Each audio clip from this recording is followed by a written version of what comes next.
चलिए खबरों का रुख कर लेते हैं। वाराणसी में भारतीय जनता युवा मोर्चा की प्रदेश कार्य समिति की बैठक और सदस्यता कार्यशाला का आयोजन यहां पर किया गया, जहां पर मुख्यमंत्री योगी आदित्यनाथ ने बतौर मुख्य अतिथि शिरकत की। इस दौरान उन्होंने युवाओं को राजनीति का खरा सिखाते हुए सिद्धांतों के अनुरूप मूल्यों और आदर्शों की स्थापना के लिए राजनीति को चुनने का आह्वान भी किया है। जब हम कार्य करें सार्वजनिक जीवन में, याद करना हमारे लिए, भारतीय जनता पार्टी के प्रत्येक कार्यकर्ता के, युवा मोर्चा के प्रत्येक युवा के लिए एक संकल्प होना चाहिए कि दल से बड़ा देश, सब कुछ देश के नाम,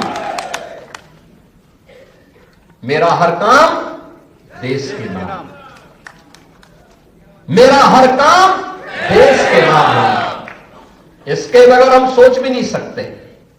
हमारा जो कुछ भी होगा देश के लिए, कोई जाति, कोई मत, कोई मजहब, कोई क्षेत्र, कोई भाषा देश से बढ़कर के नहीं हो सकती है। पहले देश है, फिर हम हैं। तब हमारा मत, मजहब, संप्रदाय, क्षेत्र, भाषा तब है। देश सुरक्षित है तो सब सुरक्षित है, और देश ही सुरक्षित नहीं है तो फिर कोई सुरक्षित कैसे हो सकता है। और इसलिए देश के लिए पूर्ण समर्पण, राष्ट्रीय एकता अखंडता के सामने आने वाली चुनौती के लिए हम सबको मिलकर के सामूहिक रूप से प्रयास करना होगा। आप देख रहे होंगे किस किस प्रकार की अफवाहें फैलाई जा रही है, कैसे कैसे षड्यंत्र हो रहे हैं, कैसे कैसे गुमराह करने वाली बातें हो रही हैं। जिन्होंने सामाजिक ताने बाने को छिन्न भिन्न किया, वे आज नकाब पहन करके फिर से गुमराह करने की मुद्रा में आ गए। जो लोग सामाजिक न्याय के लिए समर्पित महापुरुषों को अपमानित करते थे, आज वोट के लिए वे उनकी आरती उतारते हुए दिखाई दे रहे हैं। ये नजारे तो देखो इन लोगों के। आखिर यही समाजवादी पार्टी है? कौन नहीं जानता इनके चेहरे को? आखिर यही कांग्रेस है जिसने देश के अंदर सर्वाधिक समय तक शासन किया, और इनके कारनामों से कौन नहीं जानता है। बाबा साहब भीमराव अंबेडकर का सर्वाधिक अपमान इन्होंने किया, लौह पुरुष सरदार वल्लभ भाई पटेल का अपमान इन्होंने किया। इन महापुरुषों को भारत रत्न नहीं मिलने पाए, इसके लिए एड़ी चोटी लगाई। ऐसे लगता था जैसे भारत रत्न पर एक परिवार का एक अधिकार हो गया हो, उसी परिवार के सारे लोगों को मिलना चाहिए, बाकी किसी और को नहीं मिलना चाहिए। बहनों और भाइयों, जब भी इनको मौका मिला, कांग्रेस हो या समाजवादी पार्टी, ये तथाकथित धर्मनिरपेक्ष दलों को जब भी इनको मौका मिला, उन्होंने देश की कीमत पर राजनीति की है। यही अंतर है, ये देश की कीमत पर राजनीति करते हैं, हम लोग देश के लिए राजनीति करते हैं।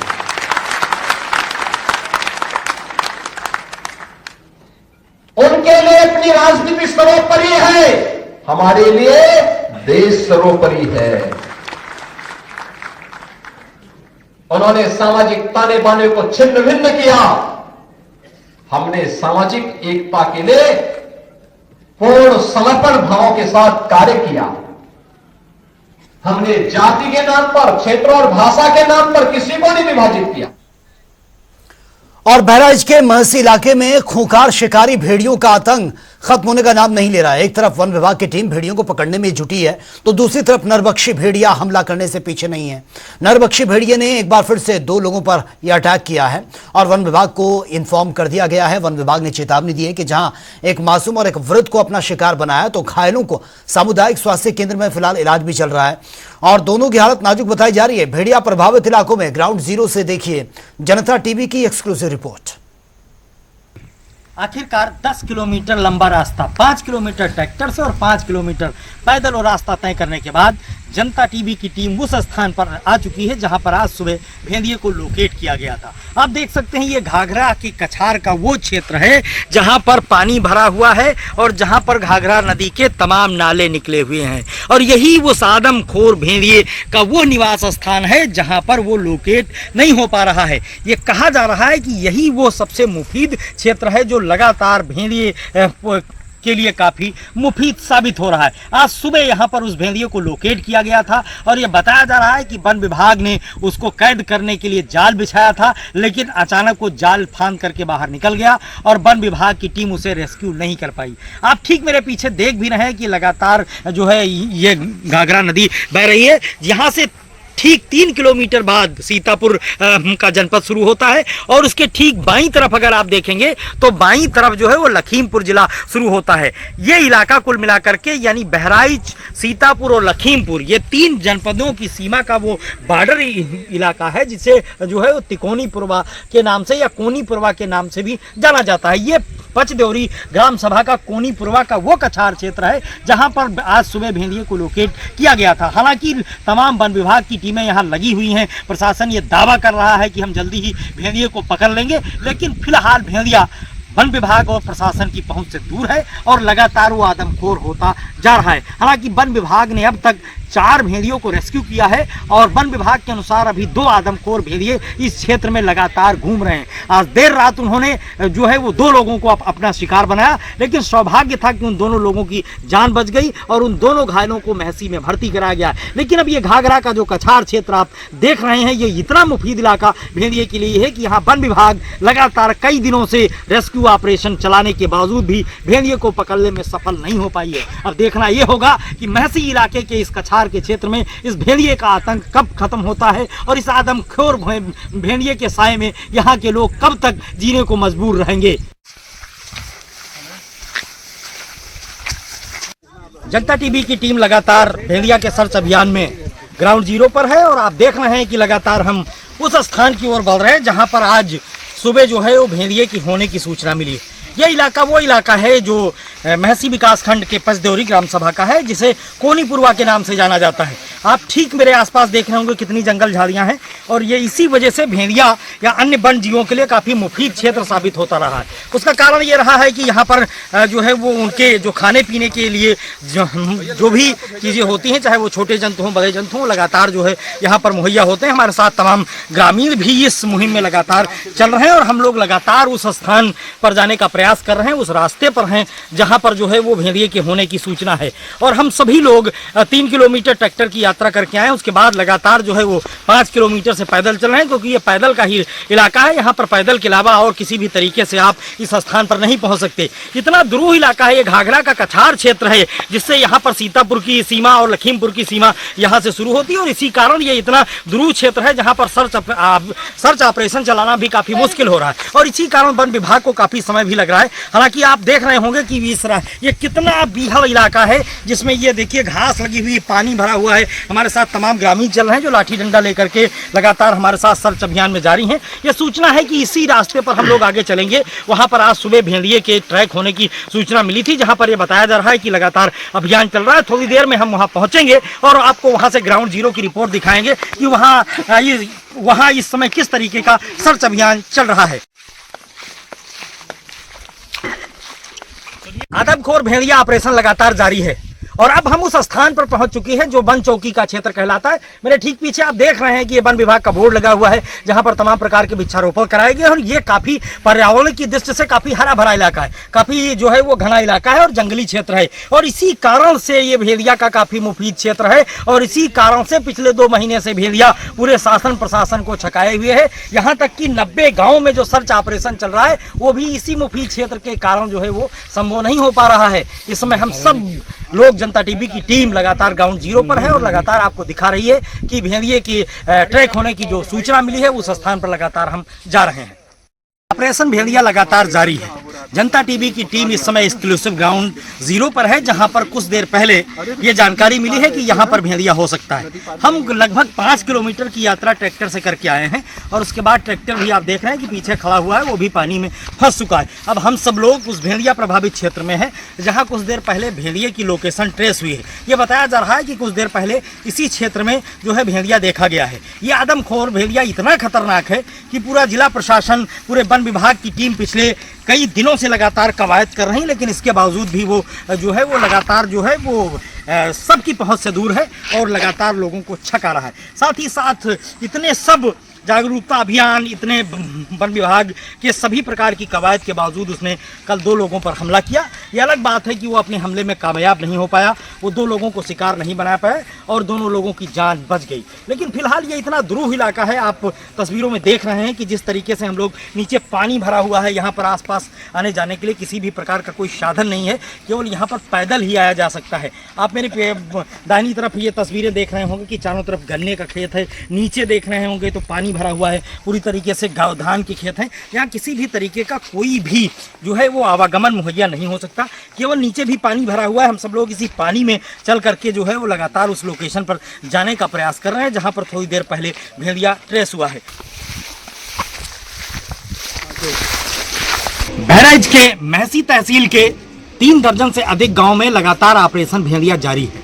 हालांकि 1 हफ्ते से अधिक हो गया है और वन विभाग की टीम दिन रात मेहनत कर रही है, लेकिन अभी तक भेड़िए को ट्रेस नहीं कर पाई है। हालांकि 4 दिन पहले वन विभाग को एक सफलता मिली थी और उन्होंने एक भेड़िए को पकड़ा था, जिसे गोरखपुर भेज दिया गया है। फिलहाल आज देर रात भेड़िए ने 2 लोगों पर हमला किया, जिसमें एक मासूम बच्चा था। दोनों लोगों को महसी अस्पताल में भर्ती कराया गया, जहां पर उनका इलाज चल रहा है। इस समय जनता टीवी की टीम भेड़िए का जो सर्च ऑपरेशन है उसको कवर करने के लिए लगातार ग्राउंड जीरो पर है और ये वो इलाका है जो फिलहाल जो वन्य जीव प्राणी होते हैं उनके लिए काफी मुफीद है। ये घाघरा का कछार क्षेत्र है जहाँ पर जो है गन्ने की खेती, धान की खेती होती है और ये वन्य जीव प्राणियों के लिए काफी मुफीद इलाका है। ये जो घाघरा का क्षेत्र है वो लगातार 20 से 25 किलोमीटर लंबा है, जिसमें कई नाले हैं, जिसमें इस समय पानी भी भरा हुआ है और उनके बीच का जो टापू का क्षेत्र होता है वो भेड़िए के लिए काफी मुफीद होता है। क्योंकि ये एक सामाजिक प्राणी होते हैं, लगातार अपने परिवार के साथ रहते हैं, समूहों में रहते हैं और जो शिकार भी करते हैं उसको ये माना जाता है कि ये समूह में बांट करके खाते हैं। इस प्रकार ये एक कम्युनिटी एनिमल के रूप में भेड़िया जाना जाता है। क्योंकि लगातार भेड़िया का सर्च ऑपरेशन जारी और भेड़िया अभी भी पहुंच से दूर है और लगातार शिकार कर रहा है। हालांकि कल रात उसने जो हमला किया उसमें उससे शिकार करने में सफलता नहीं मिल पाई, उसने केवल 2 लोगों को घायल किया। अब भेड़िया के सर्च में लगातार ग्रामीण भी लगातार जो है क्षेत्र में जाते रहते हैं। इसमें जनता की टीवी की टीम उन्हीं ग्रामीण क्षेत्रों के साथ उन दुर्गम इलाकों में जा रही है जहां पर जाने के लिए कोई साधन नहीं। हम ग्रामीणों के साथ लगातार ट्रैक्टर ट्राली पर बैठ करके, मेरे पीछे आप लगातार देख रहे हैं कि ये पानी का भरा हुआ नाले का क्षेत्र है जहां पर फिलहाल कोई साधन जाने की सुविधा नहीं है। इस वजह से ये पूरी टीम अब ट्रैक्टर ट्राली पर बैठ करके जहां पर भेड़िए की सूचना आई है, जहां पर अभी कुछ देर पहले भेड़िया देखा गया है, वहां पर ग्रामीणों के साथ हम सब लाठी डंडे से लैस होकर जा रहे हैं और ये लगातार रिपोर्ट आपको जनता टीवी दिखाता रहेगा कि इस प्रकार की जो ग्राउंड स्तर की रिपोर्टिंग है, जहां जहां पर जो है भेड़िया ट्रेस किया जा रहा है, जहां जहां पर भेड़िए के होने की सूचना लगातार आती रहती है, वहां वहां पर लगातार हम ग्रामीणों के साथ लगातार जाते रहेंगे। यहां से अब ये काफिला चल रहा है, ये कारवां रवाना हो चुका है। ट्रैक्टर ट्राली से हम उस क्षेत्र की ओर जा रहे हैं जहां थोड़ी देर पहले भेड़िए के होने की सूचना आई है। अब हम लगातार ये रिपोर्ट आपको दिखाते रहेंगे और ग्राउंड जीरो से जनता टीवी की एक खास रिपोर्ट आप देखते रहेंगे। दिवाकर पांडे, जनता टीवी, महसी, बहराइच। आज बाबा कीनाराम के 450वें जन्मोत्सव के दौरान सूबे के मुख्यमंत्री योगी आदित्यनाथ का एक तीसरी दौरा चंदौली में रहा। हम आपको बता दें योगी आदित्यनाथ का उड़न खटोला रामगढ़ स्थित बाबा कीनाराम के मठ में उतरा। उसके बाद योगी आदित्यनाथ ने माला फूल के साथ बाबा कीनाराम उसके बाद योगी आदित्यनाथ ने एक जनसभा को भी संबोधित किया। जनसभा के दौरान योगी आदित्यनाथ ने कहा कि संत और योगी किसी सत्ता के गुलाम नहीं होते। उसके बाद योगी आदित्यनाथ ने भाजपा कार्यकर्ताओं से भी मुलाकात के दौरान उन्होंने आने वाले चुनाव पर चर्चा किया।